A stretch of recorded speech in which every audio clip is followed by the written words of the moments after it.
प्रभु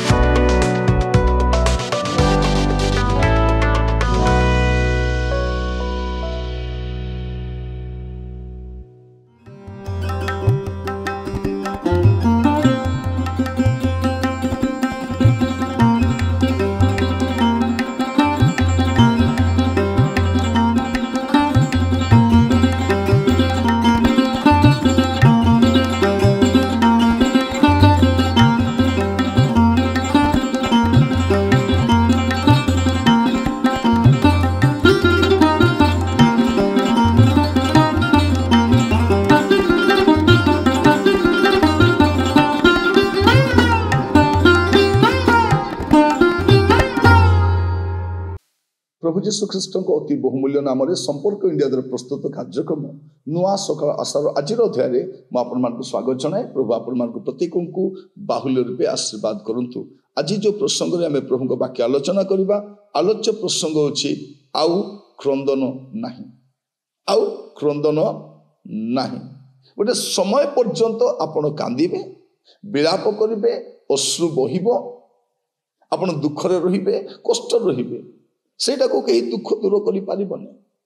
आउ क्रंदन नहीं, गोटे समय आसीबो से समय आपनकर कांदिबा बंद हो जिवो, आपनकर अश्रु बंद हो जिवो, आपनकर दुख समाप्त हो। किंतु आज नहीं, आज जो भंड प्रचारक माने भंड सेवक माने कौन कहते तुम आउ क्रंदन दिन सरीगला, दुख आउ नहीं, आग को तुम आराम रहिबो, आउ तुमको रोग हेबो नहीं, प्रभु तुम अभाव सब दूर करदेवे।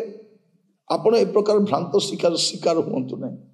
प्रिय माने आम समस्त को एबे कष्ट दे जीवा पे पड़ुछि। क्रंदन अच्छी, व्यथा अच्छी, जंत्रणा अच्छी, निसंगता अच्छी, वेदना अच्छी, विच्छेद अच्छी। एटा को किए बंद करि पारिबो? किंतु गोटे समय आसुछि आउ क्रंदन नहीं।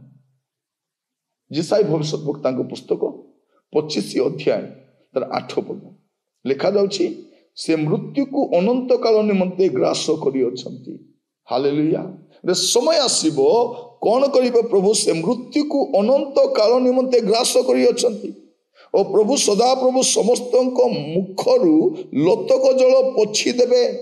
से दिन कौन हम? जो दिन से मृत्यु को ग्रास करी देबे से दिन कौन करिबे? आमानकर मुखरु लोतक जल पोछि देबे और समुदाय पृथ्वी अपना लोक मानकर दुर्नाम दूर करिबे। सदा प्रभु कथा कही अछंती।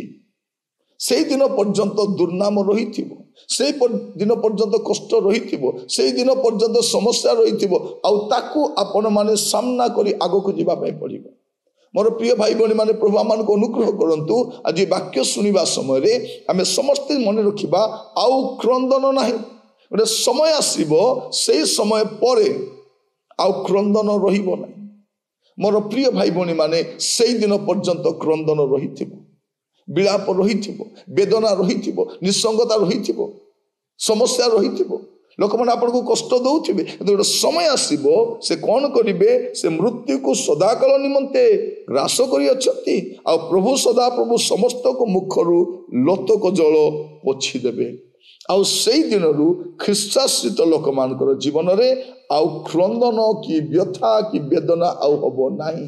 से दिन पर्यंत यह चलीथिबो। तेणु आपण माने कौनसी प्रकार शिक्षा रे विचलित हेबे नाही। जदि केही कहि दउछि आपण को कमिटी रे आसिकी, भौणी आज ठार तमर दुख दूर होई गला, रोग दूर होई गला, समस्या दूर होई जिवो, आपण हसी की पळे आसंतु, वाक्य को से छाड़ी के आसंतु। एटा बाइबल भित्तिक शिक्षा नहीं। जीशुंकर आगमन पर्यंत, ख्रीष्ट को साक्षात करने पर्यंत ए कष्ट दुख लगी रहिबो। जो दिन ख्रीष्ट को साक्षात करिवे केवल सही दिन ही, सही दिन लिखा जाउछि। आपण देखंतु मोर सहित प्रकाशित वाक्य 21 अध्याय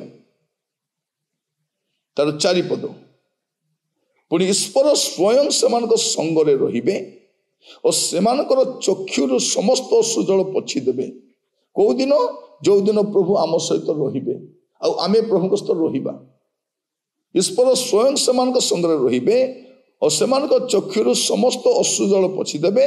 मृत्यु आउ घटिबो नाही। से दिन पर्यंत मृत्यु घटुथिबो। आपण मु मरुथिबा, आम परिवार लोक माने मरुथिबे। मृत्यु आउ घटिब नाही, शोक कि क्रंदन कि व्यथा आउ हेब नाही। ସେଇଠି ଆଉ ଶୋକ ନାହିଁ, ବ୍ୟଥା ନାହିଁ, କ୍ରନ୍ଦନ ନାହିଁ। ଏଣୁ ପୂର୍ବ ବିଷୟ ସବୁ ଲୋପ ପାଇଅଛି। ପ୍ରିୟ ଭାଇ ଭଉଣୀ ମାନେ, ଆଉ କ୍ରନ୍ଦନ ନାହିଁ। ସେଇଦିନ ପର୍ଯ୍ୟନ୍ତ ଖ୍ରୀଷ୍ଟାଶ୍ରିତ ମାନେ କାନ୍ଦୁଥିବେ, ବେଦନା ପାଉଥିବେ, କଷ୍ଟ ପାଉଥିବେ, ଯନ୍ତ୍ରଣା ପାଉଥିବେ। ସାମୟିକ ଭାବରେ ହୁଏତ ଆପଣ ଏଠୁ ରକ୍ଷା ପାଇପାରନ୍ତି, କିନ୍ତୁ ପୂର୍ଣ୍ଣ ସମୟ ପାଇଁ ନାହିଁ, ଯେତେବେଳେ ପର୍ଯ୍ୟନ୍ତ ଖ୍ରୀଷ୍ଟଙ୍କୁ ସାକ୍ଷାତ କରିନାହାନ୍ତି। ଖ୍ରୀଷ୍ଟଙ୍କର ଆଗମନ ପରେ ଆମମାନଙ୍କର ଅଶ୍ରୁ ଜଳ ସେ ପୋଛିଦେବେ। ବ୍ୟଥା ଆଉ ହବ ନାହିଁ, ଶୋକ କି କ୍ରନ୍ଦନ ହବ ନାହିଁ। ସେଇଦିନ ପର୍ଯ୍ୟନ୍ତ ଅପେକ୍ଷା କରି ସ୍ଥିର ରୁହନ୍ତୁ। ଯଦି ଏଇ ଦୁଃଖ କଷ୍ଟ ସମସ୍ୟା ମଧ୍ୟରେ ଆପଣ ଖ୍ରୀଷ୍ଟଙ୍କୁ ପରିତ୍ୟାଗ କରିଦେବେ, ଆପଣ ସଦାକାଳ କାନ୍ଦିବାକୁ ହିଁ ପଡ଼ିବ, ସଦାକାଳ ଯନ୍ତ୍ରଣାର ଶିକାର ହେବେ। ଆଉ ସେଇ ସମୟ ପର୍ଯ୍ୟନ୍ତ ଆମେ ଯେଉଁ ସମୟ ଦେଇ ଗତି କରୁଛୁ, ପ୍ରିୟ ଭାଇ ଭଉଣୀ ମାନେ, ଦୁଃଖ କଷ୍ଟ ନିନ୍ଦା ତାଡ଼ନା ଆସୁ, ପ୍ରଭୁରେ ସ୍ଥିର ରୁହନ୍ତୁ। ପ୍ରଭୁଙ୍କୁ ସାକ୍ଷାତ କଲା ପରେ ଆଉ କ୍ରନ୍ଦନ ହେବ ନାହିଁ। ସେଇଦିନ ଅପେକ୍ଷା କରି ଆମେ ପ୍ରଭୁରେ ସ୍ଥିର ରହିବା। ପ୍ରଭୁ ଆପଣମାନଙ୍କୁ ଆଶୀର୍ବାଦ କରନ୍ତୁ। ଆସନ୍ତୁ ପ୍ରାର୍ଥନା କରିବା। ଅନୁଗ୍ରହକାରୀ ପିତା ପରମେଶ୍ୱର, ଆମେ ଆପଣଙ୍କ କତିକି ଆସୁଛୁ।